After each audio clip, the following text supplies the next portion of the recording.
ওকে, so already আমরা জানি যে চ্যাম্পিয়ন্স লিগের রাউন্ড অফ সিক্সটিনের ফার্স্ট লেগটা শেষ। সো ফার্স্ট লেগের যে 8টা ম্যাচ ছিল, এই 8টা ম্যাচ নিয়ে এটা একটা reaction video.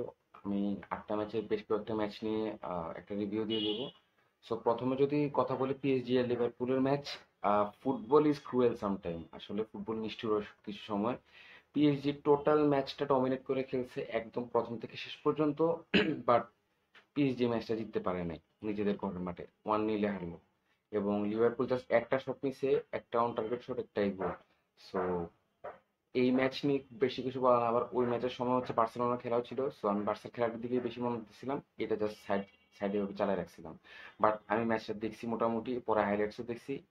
Football is cruel sometimes, মানে যেটা ম্যাচ ডিজার্ভিং ভাবে যেটা ম্যাচ পিএসজি হেরে গেছে, এবং এক অ্যালিসনের কাছে অ্যালিসন অতি মানবীয় খেলছে ওদের।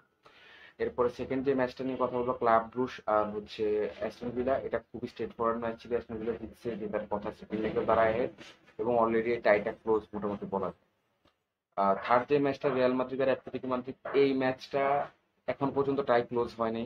আহ, এটা এখন আহ, একটা 50-50 সিচুয়েশনে আছে যদিও বলা যায়। আর কিছুটা স্লাইটলি অ্যাড থাকবে মাদ্রিদ, কারণ একটা গোলে আগায় আছে চ্যাম্পিয়ন্স লিগ, কিছুটা হেডে মাদ্রিদ থাকবে। ফোর্থ যে ম্যাচটা নিয়ে কথা বলবো সেটা হচ্ছে আর্সেনাল আর পিএসজি। আর্সেনাল আর পিএসজির ম্যাচ, এটা ক্লোজ।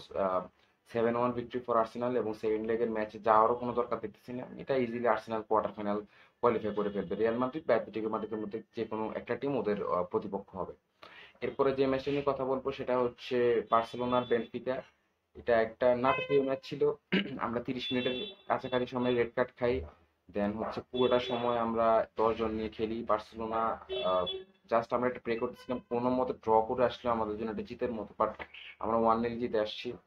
আউটস্ট্যান্ডিং পারফরমেন্স এবং শেষ দিন পেড্রি, আহ, রাফিনা গোল দিছে, এবং এটাতে আমরা হেড আছি সেকেন্ড লেগে। আমাদের ঘরের মাঠে সেকেন্ড লেগ হবে, সো হ্যাঁ, সেকেন্ড লেগে ডেফিনেটলি আমরা হেড আছি। আর খুব সুন্দর একটা ম্যাচ ছিল, কারণ 10 জন নিয়ে বার্সেলোনা অ্যাওয়ে ম্যাচ, আবার 70 মিনিটের বেশি সময় ধরে 10 জন নিয়ে, এটা আনবিলিভেবল ছিল ম্যাচ জেতাটা। আর সেদিন না থাকলে তো সম্ভব ছিল না। সেদিন অনেক অনেক ভালো কয়েকটা সেট ছিল।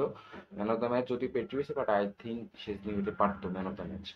এরপরে যে ম্যাচটা নিয়ে কথা বলবো সেটা হচ্ছে বরুশিয়ার লিল। এই ম্যাচটা এখন পর্যন্ত ইভেন পর্যায়ে আছে, সো ম্যাচটা দেখা হয় নাই আমার।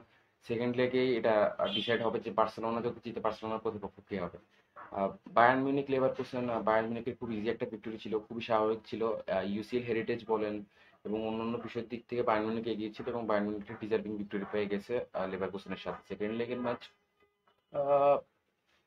বায়ার্নের ফেভারে আছে, 70-30 বলা যেতে পারে। এরপর লাস্ট যে ম্যাচটা ছিল ইন্টার ফেনুট, এটাও ইন্টার মিলান সেকেন্ড লেগে ফেভারিট থাকবে, এবং ইন্টার মিলানই কোয়ালিফাই করবে বলে আমার মনে হয়। সো আপাতত রাউন্ড অফ সিক্সটিনের এই অবস্থা আছে। আমরা নেক্সট উইকে হচ্ছে, মানে এই উইকে যেহেতু শুক্রবার আছে, তো এই উইকে হচ্ছে আমরা রাউন্ড অফ সিক্সটিনের সেকেন্ড লেগটা দেখবো।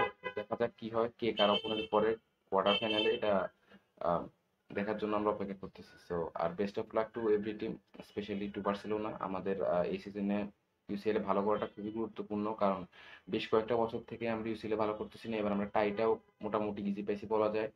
আহ, দেখা যাক কি হয়। বিস্কেল বার্সা।